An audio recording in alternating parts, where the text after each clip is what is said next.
Good afternoon friends, welcome back to Empowering Indian Youth channel, and in this video we are going to see remaining portion of Parliament. We have already taken one lecture on Parliament and this is the next lecture, and by this way we are going to complete total polity. First of all we are taking Parliament, and then next we will take most important topics of polity, and in this way we will cover whole polity for the UPSC civil services and other examination. Main focus will be on the UPSC civil services examination. तो देखते हैं दोस्तों कि parliament का बच्चे वाला portion. तो पहले देखते हैं system of elections to the Lok Sabha. इसके पहले वाला पोर्शन हमने देख लिया है. अब देखते हैं system of elections to the Lok Sabha.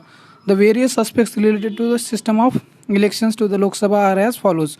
आप देखते हैं टेरिटोरियल कॉन्स्टिट्यूंसीज किस तरह बनाई जाती है और उसके वेरियस प्रोविजंस क्या है. In this respect the constitution makes the following two provisions. तो टेरिटोरियल कॉन्स्टिट्यूंसीज के बारे में दो प्रोविजंस कॉन्स्टिट्यूशन में मेंशन किए वाले, किसमें इटसेल्फ, कॉन्स्टिट्यूशन इटसेल्फ में मेंशन किए वाले, ये आपको याद रखना होगा. तो पहला प्रोविजन क्या है. Each state is allotted a number of seats in the Lok Sabha in such a manner that the ratio between that number and its population is the same for all states. This provision does not apply to states having population of less than 6 million.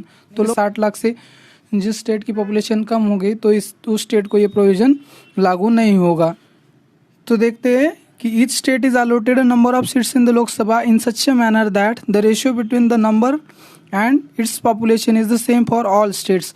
मतलब suppose XYZ states का population और दूसरे ABC state का population same है तो उसको number of seats कितने मिलेंगी, सेम मिलेंगी. यानी कि पॉपुलेशन के हिसाब से क्या मिलेंगे, लोकसभा में सीट्स मिलेंगे. और 6 मिलियन से जिस राज्य का पॉपुलेशन कम है, यानी कि 60 लाख से जिस राज्य का पॉपुलेशन कम है उसके लिए ये प्रोविजन लागू नहीं होगा. आगे वाला देखते हैं. Each state is divided into territorial constituencies in such a manner that the ratio between the population of each constituency and number of seats allotted to it is the same throughout the states. यानी कि हर एक राज्य में अगर हर एक राज्य का population same होगा, एक राज्य का और दूसरे राज्य का पॉपुलेशन सेम होगा तो उस दोनों राज्यों को सेम सीट्स allotted हो जाएगा. और जिस राज्य का पॉपुलेशन ज़्यादा होगा तो उस राज्य को लोकसभा में ज़्यादा सीट्स मिलेगी. यानी कि पॉपुलेशन के हिसाब से लोकसभा में सीट मिलेगी. किसी राज्य का एरिया कितना कम हो या ज़्यादा हो उससे कोई लेना देना नहीं है. यानी कि लोकसभा में सीट किस हिसाब से मिलेगी, जिस राज्य का जितना ज़्यादा पॉपुलेशन उस राज्य का, और उस राज्य को ज़्यादा लोकसभा में सीट्स मिलेगी. और उस राज्य में भी जो लोकसभा की सीट्स, सपोज XYZ स्टेट है, सपोज महाराष्ट्र स्टेट है, उसमें अगर 48 लोकसभा के सीट है अलॉट करना है तो हर एक लोकसभा का मतलब 48 लोकसभा की जो सीट्स है तो हर एक लोकसभा के सीट्स में क्या होना चाहिए, पॉपुलेशन इक्वल होना चाहिए. एग्जैक्ट सेम नहीं होगा लेकिन आसपास ही होगा. यानी कि ऐसा नहीं हो सकता कि सपोज एक लोकसभा कॉन्स्टिट्यूंसी का पॉपुलेशन है 5 लाख और दूसरी लोकसभा का कॉन्स्टिट्यूंसी का पॉपुलेशन है 2 लाख. ऐसा नहीं हो सकता. अगर एक लोकसभा कॉन्स्टिट्यूंसी का पॉपुलेशन 5 लाख है तो 5 लाख के आसपास ही दूसरी भी लोकसभा या तीसरी या सभी लोकसभा की कॉन्स्टिट्यूंसी का पॉपुलेशन भी उतना होगा. यानी कि हर राज्य में भी और वेरियस राज्यों में भी in between the states and in states population के सेम पॉपुलेशन के अकॉर्डिंग टू लोकसभा की सीट मिलेगी. आई होप आपको ये क्लियर हुआ होगा. ठीक है, आप देखते हैं दोस्तों ड्यूरेशन ऑफ टू हाउसेस का ड्यूरेशन. पहले देखते हैं ड्यूरेशन ऑफ राज्यसभा. आप देखते हैं duration of Rajya Sabha. The Rajya Sabha first constituted in 1952 is a continuing chamber that is a permanent body and not subject to dissolution. Rajya Sabha पहली बार कब गठित हुई है, 1952 में राज्यसभा पहली बार गठित हुई है. और राज्यसभा क्या है, कंटिन्यूइंग चैम्बर है और ये डिसॉल्व नहीं किया जा सकता राज्यसभा को. ठीक है, आप देखते हैं next. 1/3 of its members retire every second year. Rajya Sabha के जो 1/3 है मेंबर, यानी कि 33.33% मेंबर जो है एवरी सेकंड ईयर क्या होते, रिटायर होते. Their seats are filled up by fresh elections and presidential nomination at the beginning of every 3rd year. और एवरी 3rd ईयर के बिगिनिंग में जितने सीट्स रिटायर हुए, चाहे वो नॉमिनेटेड सीट्स हो, एवरी सेकंड ईयर जितने सीट्स रिटायर हुए, जैसे कि नॉमिनेटेड हो या इलेक्टेड सीट्स हो इनडायरेक्टली, वो फिलअप किए जाएंगे कब, at the beginning of third year. The retiring members are eligible for re-election and re-nomination in a number of times. अगर कोई भी मेंबर राज्यसभा का रिटायर हो रहा है, चाहे वो नॉमिनेटेड हो चाहे वो इलेक्टेड हो इनडायरेक्टली, अगर वो रिटायर हो रहा है और उसे कंटेस्ट करना है आगे भी, तो कंटेस्ट कर सकता है और कितने भी बार नॉमिनेट किया जा सकता है और कितने भी बार इलेक्शन के थ्रू वो आ सकता है राज्यसभा में। ठीक है, इसके लिए कोई बार नहीं है। The parliament in the representation of people's act 1951 provided that the term of office of member of Rajya Sabha shall be 6 years। तो जो राज्यसभा का जो कार्यकाल 6 साल का है वो कॉन्स्टिट्यूशन में मेंशन किए वाला है क्या? नहीं है। वो कार्यकाल किस में मेंशन किए वाला है? जो 6 years representation of people's act 1951 है लिखे वाला है। तो आपको ये चीज़ याद रखनी होगी। ठीक है, आप देखते हैं ड्यूरेशन ऑफ लोकसभा। लोकसभा का ड्यूरेशन क्या है? तो Lok Sabha is not a continuing chamber. Lok Sabha, Rajya Sabha क्या है? कंटिन्यूइंग चेंबर है, लेकिन लोकसभा कंटिन्यूइंग चेंबर है क्या? नहीं है। It's normal term is 5 year from the date of its first meeting after a general elections after which it automatically dissolves. तो लोकसभा का कार्यकाल कितना है? 5 साल का है, लेकिन कब से है? ये महत्वपूर्ण बात है। जब लोकसभा की फर्स्ट मीटिंग, मतलब जब इलेक्ट होते हैं लोकसभा के मेंबर और उनकी फर्स्ट मीटिंग होती है, तो वहाँ से कार्यकाल गिना जाता है। और जब 5 साल होते हैं तो ऑटोमेटिकली क्या होती है? लोकसभा डिजॉल्व होती है। आगे देखते हैं। The president is authorised to dissolve the Lok Sabha at any time. President क्या कर सकता है? लोकसभा को कभी भी डिजॉल्व कर सकता है, even before the completion of 5 years and this can not be challenged in the court of law. तो पहली बार लोकसभा कब डिजॉल्व होती है? तो जब उनका कार्यकाल, लोकसभा का कार्यकाल पूरा होता है, तो लोकसभा ऑटोमेटिकली डिजॉल्व होती है। उसके अलावा प्रेसिडेंट क्या कर सकता है? कभी भी लोकसभा को डिजॉल्व कर सकता है। और कब डिजॉल्व कर सकता है? उसके कंडीशन है जब रूलिंग पार्टी जो होती है मेजॉरिटी खो देती है, अपना कॉन्फिडेंस खो देती है और दूसरे अन्य पार्टी कोई सरकार बना नहीं पाती, तो प्रेसिडेंट लोकसभा को डिजॉल्व करता है और फ्रेश इलेक्शन के लिए बोल सकता है। और यहाँ पे लिखे वाला है कि this can not be challenged in the court of law. General situation में अगर प्रेसिडेंट का इंटेंशन सही हो तो चैलेंज नहीं किया जा सकता, लेकिन कोर्ट में कुछ भी चैलेंज किया जा सकता है। अगर प्रेसिडेंट का इल इंटेंशन हो, मालाफाइड इंटेंशन हो, तो उसे चैलेंज किया जा सकता है कोर्ट में। ठीक है, आगे देखते हैं। The term of Lok Sabha can be extended during the period of national emergency by law of parliament for 1 year at a time for any length of time. जो लोकसभा का कार्यकाल है कितना है? 5 साल का है, लेकिन अगर इमरजेंसी है, चालू है और उसमें कार्यकाल लोकसभा का खत्म हो गया, तो लोकसभा का कार्यकाल 1 साल एट अ टाइम क्या कर सकते हैं? इंक्रीज कर सकते हैं। कौन इंक्रीज कर सकता है? पार्लियामेंट इंक्रीज कर सकती है। तो आगे देखते हैं। This extension can not continue beyond a period of 6 months after the emergency has ceased to operate. तो लोकसभा का कार्यकाल पार्लियामेंट 1 साल के लिए एक्सटेंड कर सकती है और कितने भी बार कर सकती है। हर एक एक साल बाद क्या करना पड़ता है? उस रिजोल्यूशन को पास करना पड़ता है। अगर रिजोल्यूशन पास हो गया मतलब लोकसभा का कार्यकाल एक्सटेंड किया जा सकता है। लेकिन जब इमरजेंसी खत्म हो जाती है तो 6 महीने से ज़्यादा लोकसभा का कार्यकाल एक्सटेंड नहीं किया जा सकता। यानी कि जब इमरजेंसी खत्म हो जाती है कि 6 महीने के अंदर अंदर क्या करना पड़ता है? लोकसभा के इलेक्शन करना पड़ता है। आप देखते हैं मेंबरशिप ऑफ पार्लियामेंट। पहले देखते हैं क्वालिफिकेशंस क्या है। The constitution lays down the following qualifications for person to be chosen as member of the parliament. Constitution में इटसेल्फ जो क्वालिफिकेशन दिए वाले हैं, कौन से क्वालिफिकेशन है वो देखते हैं। He must be a citizen of India, वो देश का नागरिक होना चाहिए। दूसरा, he must make and subscribe to an oath or affirmation before the person authorise by the election Commission for this purpose. और जब कोई भी इंसान इलेक्शन लड़ना चाहता है, कंटेस्ट करना चाहता है, तो उसे क्या करना पड़ता है? इलेक्शन लड़ने से पहले वो यानी कि फॉर्म भरने से पहले क्या करना पड़ता है? ओथ लेना पड़ता है जो पर्सन ऑथोराइज किया है इलेक्शन कमीशन ने उसके आगे। और उस ओथ में क्या शपथ लेता है? First point, to bear true faith and allegiance to the constitution of India. And दूसरा क्या है? To uphold the sovereignty and integrity of India. ये वो पर्सन के ये ओथ किसके सामने लेता है? इलेक्शन कमीशन ने जो पर्सन ऑथोराइज किया है जब फॉर्म भरते वक्त उसके सामने वो कोई भी इंसान जो लोकसभा के लिए कंटेस्ट कर रहा है वो लेता है। और उसके बाद आगे देखते हैं। He must not be less than 30 years in the case of Rajya Sabha and not less than 25 years in the case of Lok Sabha. अगर कोई भी इंसान इलेक्शन लड़ना चाहता है लोकसभा का या राज्यसभा का, तो उसका एज कितना होना चाहिए, वो कितना होना चाहिए, 25 ईयर्स होना चाहिए लोकसभा के लिए मिनिमम, और मिनिमम राज्यसभा के लिए कितना होना चाहिए, 30 ईयर्स। अगर इससे कम है तो लोकसभा या राज्यसभा का इलेक्शन रिस्पेक्टिवली लड़ नहीं सकता, कंटेस्ट नहीं कर सकता, ठीक है।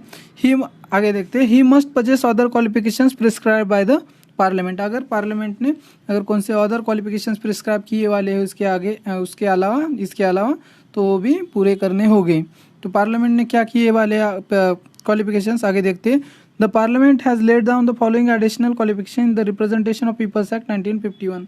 तो पार्लियामेंट को एम्पावर किया है कॉन्स्टिट्यूशन ने, तो कोई अदर क्वालिफिकेशन बनाने के लिए तो पार्लियामेंट ने क्या किया है, representation of people's act 1951 act बनाया, और उस एक्ट में अदर क्वालिफिकेशंस मेंशन किए वाले अब वो देखते हैं।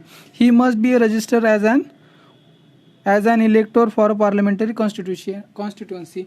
अगर कोई भी इंसान कंटेस्ट करना चाहता है तो ऊपर के क्राइटेरिया पूरा करने के बाद उसे क्या करना पड़ेगा, he must be register an elector for a parliamentary constituency. उसका नाम होना चाहिए इलेक्टोरल लिस्ट पे, पार्लियामेंट्री कौन सी भी पार्लियामेंट्री कॉन्स्टिट्यूंसी पे नाम होना चाहिए। ऐसा नहीं कि जिस पार्लियामेंट्री कॉन्स्टिट्यूंसी से लड़ना चाहता है उससे, सपोज कोई इंसान पुणे से लोकसभा कॉन्स्टिट्यूंसी से सीट लड़ना चाहता है लोकसभा की, तो उसका ज़रूरी नहीं कि पुणे भी वोटर लिस्ट में पुणे के एरिया में भी उसका नाम हो, चाहे उसका नाम अदर कौन से भी कॉन्स्टिट्यूंसी की महाराष्ट्र में हो या उत्तर प्रदेश में हो या दिल्ली में हो या गुजरात में हो, तो इलेक्शन लड़ सकता है। इसके फॉर एग्जांपल जो नरेंद्र मोदी ने है ना 2014 में वडोदरा और वाराणसी से उन्होंने कंटेस्ट किया था।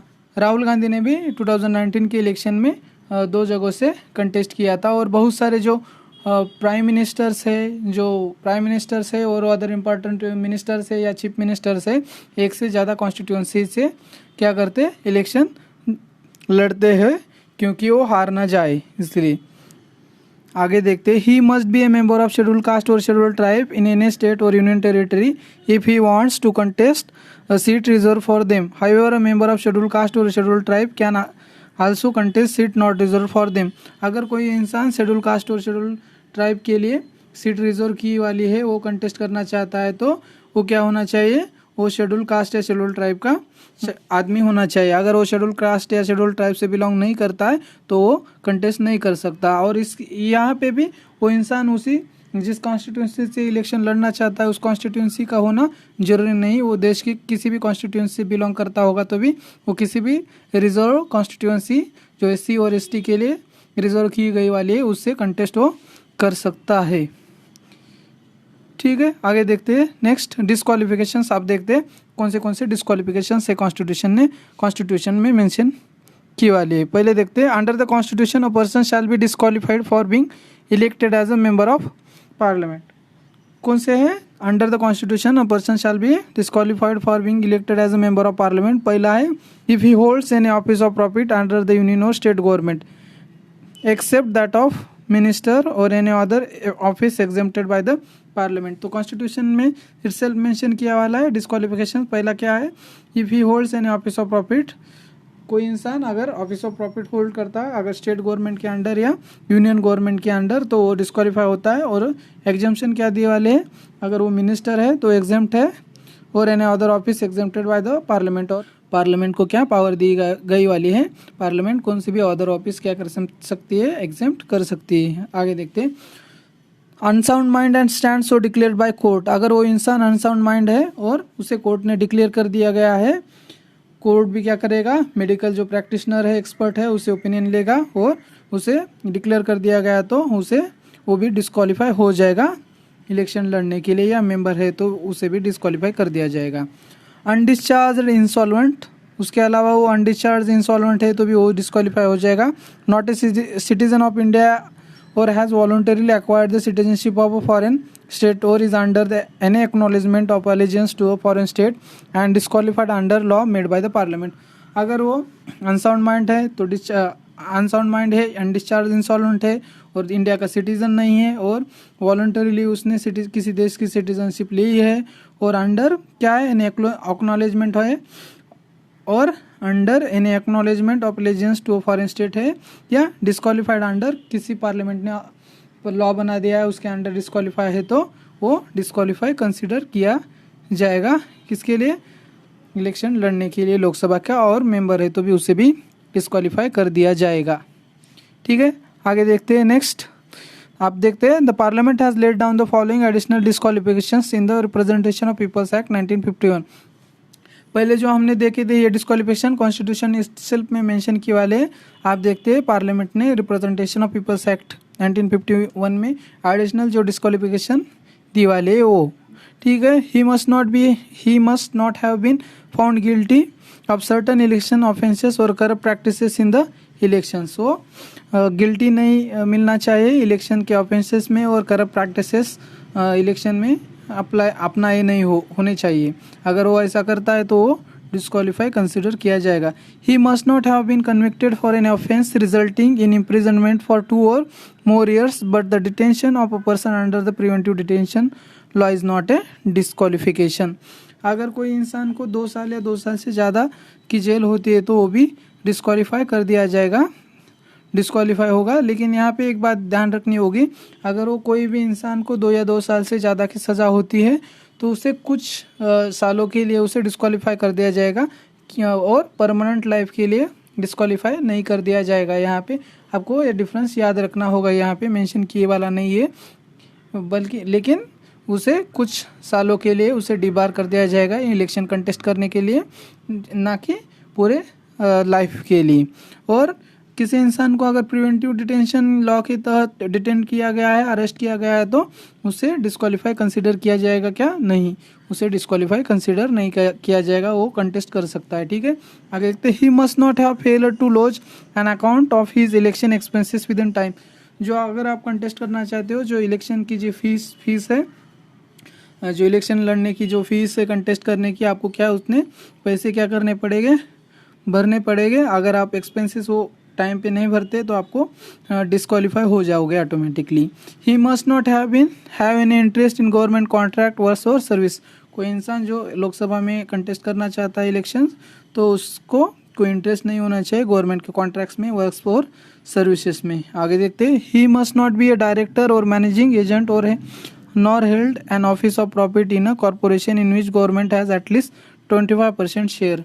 कोई भी इंसान जो कंटेस्ट करना चाहता है और जो एमपी बन गया लोकसभा का, तो भी उसको वो कोई मैनेजिंग डायरेक्टर नहीं होना चाहिए, और मैनेजिंग एजेंट नहीं होना चाहिए, और पार्ट ऑफ कॉरपोरेशन नहीं होना चाहिए कि जिसमें गवर्नमेंट ऑफ इंडिया की 25% शेयर है और उससे ज़्यादा शेयर है। अगर ऐसा होता है कि अगर गवर्नमेंट ऑफ इंडिया के 25% और उससे ज़्यादा शेयर है और उसमें वो इंसान मैनेजिंग डायरेक्टर है, एजेंट है, तो उसे डिस्क्वालीफाई कंसिडर किया जाएगा। नेक्स्ट आगे देखते हैं। He must not have been dismissed from the government service for corruption और डिसलॉयल्टी। अगर कोई इंसान गवर्नमेंट सर्विस में है तो उसे डिसमिस किया नहीं होना चाहिए गवर्नमेंट सर्विस से। कौन से चार्जेस से? करप्शन और डिसलॉयल्टी टू द स्टेट्स। अगर किसी गवर्नमेंट सर्वेंट को करप्शन के अंडर या डिसलॉयल्टी टू द स्टेट्स के अंडर डिसमिस किया जाता है तो वो भी इलेक्शन कंटेस्ट नहीं कर सकता। आगे देखते हैं। He must not have been convicted for promoting enmity between different groups for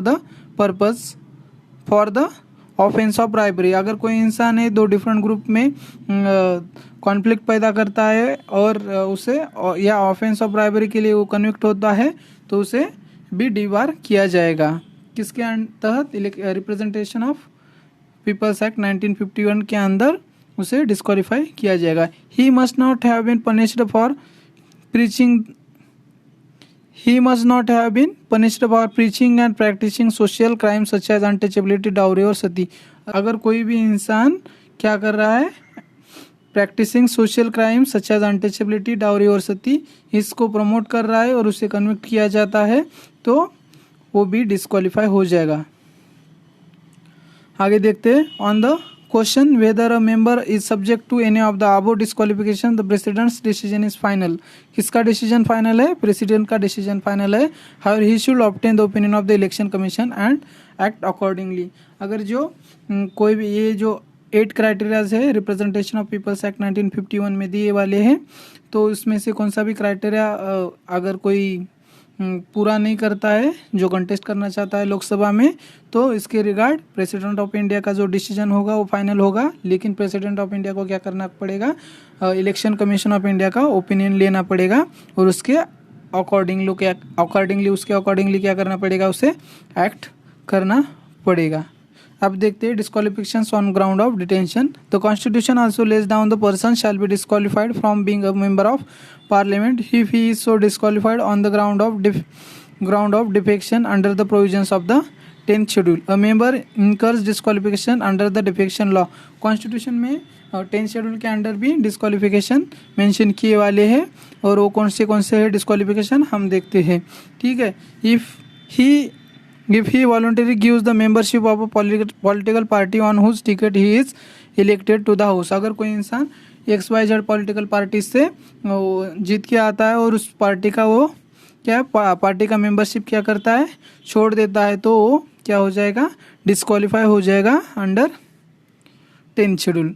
if he votes और abstains from voting in the house and contrary to any direction given by his political party. अगर political party ने कुछ whip जारी किया है, किसे vote करना है, किसे वोट नहीं करना है, कौन से बिल को पास करना है, कौन से बिल के अगेंस्ट वोट करना है, ऐसे कोई व्हिप जारी किया है तो उसे क्या करना पड़ेगा, मानना पड़ेगा। अगर कोई MP जो है लोकसभा का तो मानता नहीं तो वो भी क्या हो जाएगा, लोकसभा या राज्यसभा का MP मानता नहीं तो वो भी क्या हो जाएगा, डिस्क्वालीफाई हो जाएगा under 10th schedule anti defection law के अंदर। ठीक है, अब नेक्स्ट देखते हैं। If any independently elected member joins in A political party. अगर कोई भी इंडिपेंडेंटली इलेक्टेड जो MP है, जो लोकसभा में एक MP इंडिपेंडेंटली इलेक्ट होके आता है और बाद में वो कौन सी भी पॉलिटिकल पार्टी ज्वाइन करता है तो क्या होता है, वो भी डिस्क्वालीफाई होता है अंडर 10th शेड्यूल। अब नेक्स्ट देखते हैं। If any nominated member joins in A political party after the expiry of 6 months।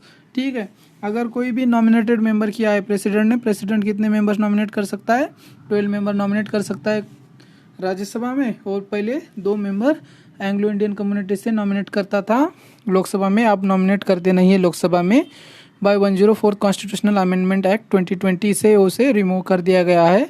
अब लोकसभा में पूरे मेंबर्स डायरेक्टली इलेक्ट होके आते हैं और राज्यसभा में अभी भी 12 मेंबर नॉमिनेट किए जाते हैं और उसमें से कोई भी मेंबर 6 महीने के अंदर कौन सी भी पॉलिटिकल पार्टी ज्वाइन करता है तो वो डिस्क्वालीफाई नहीं होता है।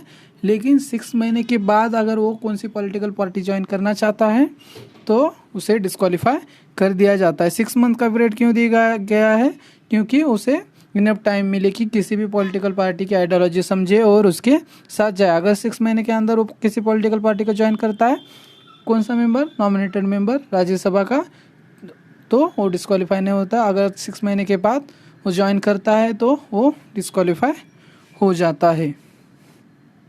अब देखते हैं next. The question of disqualification under the 10th schedule is decided by the chairman in the case of Rajya Sabha and speaker in the case of Lok Sabha and not by the president of India.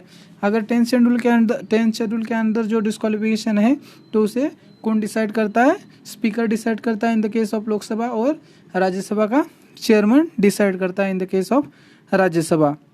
In 1992, the Supreme Court ruled that the decision of the chairman speaker in this regard is subject to judicial review। 1992 में supreme court ने क्या कह दिया है कि अगर speaker या chairman ने कौन सा भी या मालाफाइड या इल इंटेंशन से किसी मेंबर को लोकसभा या राज्यसभा के डिस्क्वालीफाई कर दिया है अंडर 10th शेड्यूल, तो उसे क्या उसका जुडिशियल रिव्यू कर दिया जाएगा। अगर वो इल इंटेंशन है, मालाफाइड है तो उसे उस डिस्क्वालीफाई को क्या नष्ट कर दिया जाएगा और मेंबर को रीइंस्टेट कर दिया जाएगा। ठीक है, that's all for today. Thanks for watching video.